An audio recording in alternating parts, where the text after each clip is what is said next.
兄弟姊妹，大家平安。今仔是4/20/2022，12月初1。今仔日的经文是诗篇79篇，米迦书第4章第69、13节，启示录18章第1节到第10节。今仔日要甲大家三角分享的主题是恢复。头起先爱搁再次甲大家兄弟姊妹提醒，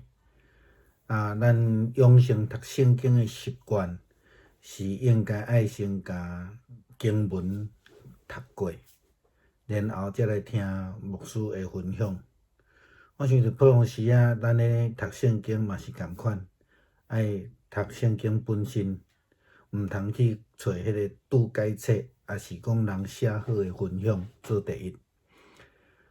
伫牧师短短的分享的即个基础，是一个用单一角度对圣经的领受，特别牧师真努力咧将圣经甲咱的生活的现状，咱讲的 context 来做连结，来做反省。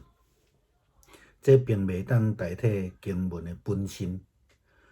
这也是为虾米牧师伫即个devotion 的头前拢会甲3个无共款的译本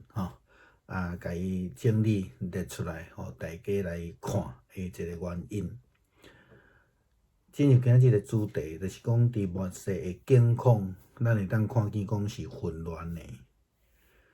无论是伫世界的处事也好，还是讲伫政治，还是讲经济，甚至最近较侪被讨论的，就是亲像网络的媒体、社交的媒体，还是讲咱讲一般的媒体。牧师有几摆伫咧讨论即个启示录的时阵，咧甲咱提醒讲伫启示录顶悬所咧讲即个巴比伦，毋是真正的巴比伦，因为迄是一个无共时代的代志。伫启示录咧讲的即个巴比伦，基本上是咧讲罗马的政权啦吼。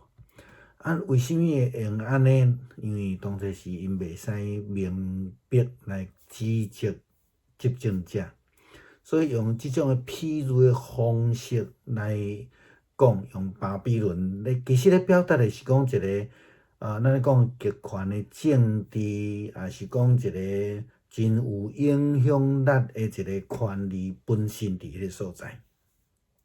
所以咱看伫政治上来讲，若用现代的眼光来看巴比伦即个譬喻的概念，若伫政治来讲，会当讲是极权政治。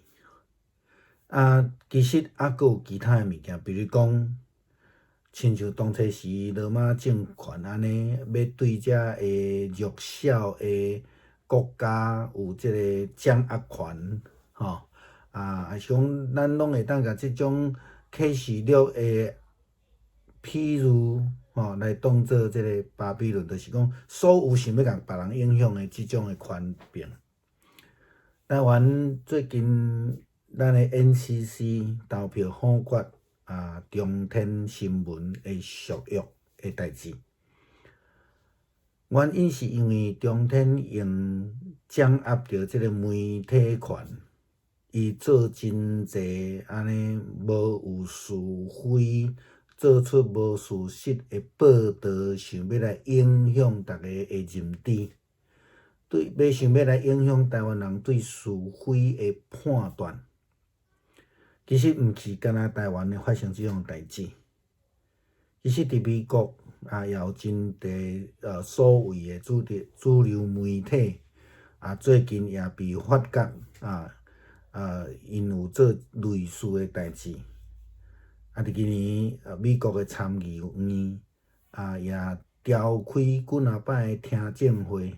审查 Facebook、Twitter 因所做的即个事实查核，事实查核叫 fact check。即种其实基本上违反第4权的独立的基础，也违反也是讲剥夺其他人发表意见即种言论自由的基础。其实即种诶，拢会当当做现代诶巴比伦啦，吼，因掌握着某一种诶权柄，了后无徛伫较细正，是讲较客观诶层面去做因应该做诶代志，甚至根本就拢无尊重其他人诶立场，反倒当要用即种家己所掌握诶权柄来影响别人诶看法。或者是讲，咱应该安尼讲啦吼。其实世界上无有一个立场是公正的。搁听一摆，世界上无有一个立场是公正的，除非上帝吼。遐个自称讲我家己是公正的人，通常是拢真偏，因为拢用家己的立场伫看代志，伫发表。颠倒遐个承认家己有立场的人，因的话较通信，因为因已经清楚甲你表达，我是徛伫倒一个立场，咱就会当真清楚来判断伊所讲的物件，然后做出咱家己的判断。因为大家拢知影，因已经有即个特定的立场。遐个讲公正的人，伊无爱互你知伊真正的立场是啥物货，这是有真大的差别啦，吼。过去有一段时间，欧洲中东的国家受到 IS 的侵略攻击，受到足大的威胁。因为即个组织的人，因拢非常的假，嘛非常的残忍，会通讲是吼无法度甲封闭啦吼。但是到落尾，伊嘛是拢爱来败吼，即摆已经差不多去互消灭，甲无去啊，也是讲已经拢无影响咱啦。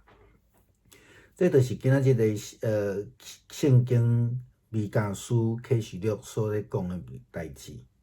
这个混乱的权柄将会败落，亲像咱头前讲，这媒体受到检讨，受到审查吼，IS 受到消灭吼，所以伫即个内底，因为这个权柄，咱咧讲的启示录的巴比伦现代的巴比伦，咱受到因的权柄来受苦还是受影响的人，将要伫即个上帝的权柄内底受到恢复。英文 NIV 会翻译讲 will be restored， 清楚甲咱讲，即个恢复其实亲像迄个正性称义共款，拢是被动的。伫基督教的信仰的立场来看，迄是因为上帝的救恩、上帝的应允的实践，所以重新被恢复、被重建，吼，这是借着上帝的恩典，毋是咱家己的溃烂。如果咱安尼认为咱家己的溃烂是咱又搁偏搁另外一边去啊，吼。所以咱来学习来倚靠上帝，恳求上帝降临伊的救恩，互咱得救，互咱因为伊的怜悯再度被恢复。弟兄姊妹平安，今天是2020年12月1号。今天的经文是诗篇79篇。弥迦书第4章6到13节，启示录18章第1到第10节。今天要跟大家分享的主题是恢复。首先，牧师要再一次的提醒各位弟兄姊妹，在每日的读经当中，一定要先读过经文的经节。然后再听或是看牧师所写的分享。牧师这个短短的分享，那个基础是从一个单一的角度来看圣经，然后去领受圣经，并且从圣经的角度来看到我们的生活现状，所谓的 context， 来反省。这样的一个分享不能代替圣经本身。这也是为什么每一天牧师都会整理3个不同的译本的圣经放在前面，然后再开始写分享的原因。我们回到今天的分享，在末世的景况其实是混乱的，这是我们最近都在谈到的。这个混乱无论是世界的秩序、政治、经济，甚至网络的社交媒体，或是说一般的媒体，无论是平面媒体或是电视媒体。牧师在最近几次我们都谈论到启示录的时候，强调一点，在启示录里面讲的巴比伦不是真正的我们认识的巴比伦，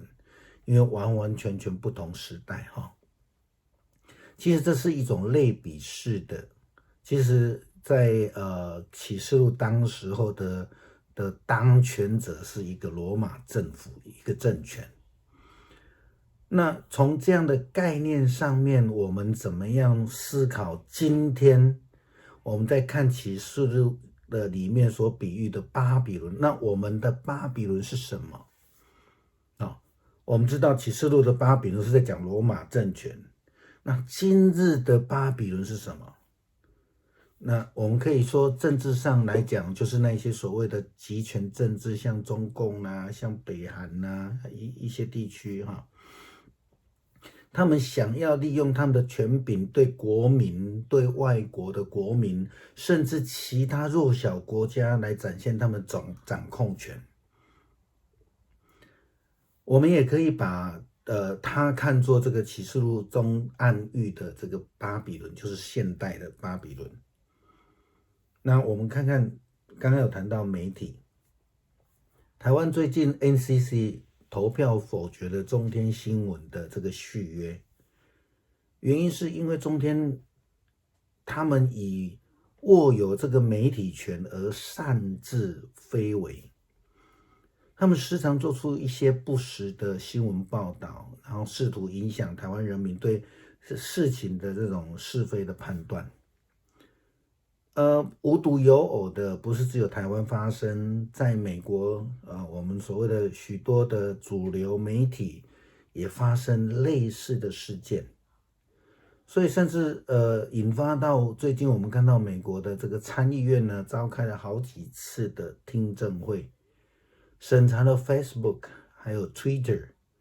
他们所做的一些 fact check， 就是事实查核。这个违反了所谓的第四权的中立或是其他对于在使用他们的人发表意见的这个言论自由。牧师常常要提醒，Fact check depend on who is checking， 就是说你事实查核要看谁在查核啦。像用这样的自己的权柄，那来做这种审查管控，其实就是一个现代版的巴比伦。他们握有了某种的权柄，他没有站在比较客观的层面，而且也没有做到尊重其他人的这个权利的立场，反倒想要用自己所掌握的一些权，它是所有权，来影响别人的看法。或许我们应该这么说，就是世界上没有一个立场是公正的。一个自称公正的人或是媒体，其实有时候都将自己的立场作为所谓的公正的标准，而隐藏了自己想要表达的一个立场，失去了真正的公正。反倒牧师欣赏那一些能够愿意表达自己立场的那一些媒体，我们就很清楚他是站在哪一个立场说话，那我们就可以知道他所说的话是在做什么，表达什么，有他的立场，我们也可以做比较客观的一个领受或是说判断。那大家都知道他们有自己的立场的时候，它不是一个包裹式的或是包装式的公正，他通常自己说自己很公正的，基本上就是不要让你知道他自己在想什么，想要表达什么。过去一段时间，在欧洲、在中东出现了一个恐怖组织，叫做 IS， 很多的国家受到他们的侵袭、攻击，受到极大的威胁，好像大家都束手无策。这个组织的人，最主要是因为这个组织人都很敢，然后也很残忍，可以说是防不胜防。但是终究他还是要败落了哈。这样的一个情况，其实加上这个媒体的审查，这样子，我们就看到像圣经、弥迦书还有启示录所说的，这些混乱的权柄都将要败落，而那些因为他们遭受苦难的人民呢，以及国家将会被恢复啊，被恢复哈。我们等一下我会再继续讲这个。那从信仰上来讲，这个其实在表达说，在整个的混乱、在无望的这个当中呢，上帝要为我们来征战。我们昨天也谈到的，英文 NIV 的圣经翻译说 "will be restored"， 清楚的告诉我们，如果像这个成圣、称义一样。在原文其实都是一个被动的，我们是被成圣、被称义啊。基督教的立场来看，因为能够被恢复，其实这个恢复是上帝的救恩，不是人自己的能力啊，是因为上帝应许的实践，我们才有被重新恢复、被建立、重建的一个可能性。这是上帝给我们的恩典，不是我们能力做到的。我们要学习真心的依靠上帝，恳求上帝的救恩降临，让我们能够得救，让我们能够重新被上帝恢复。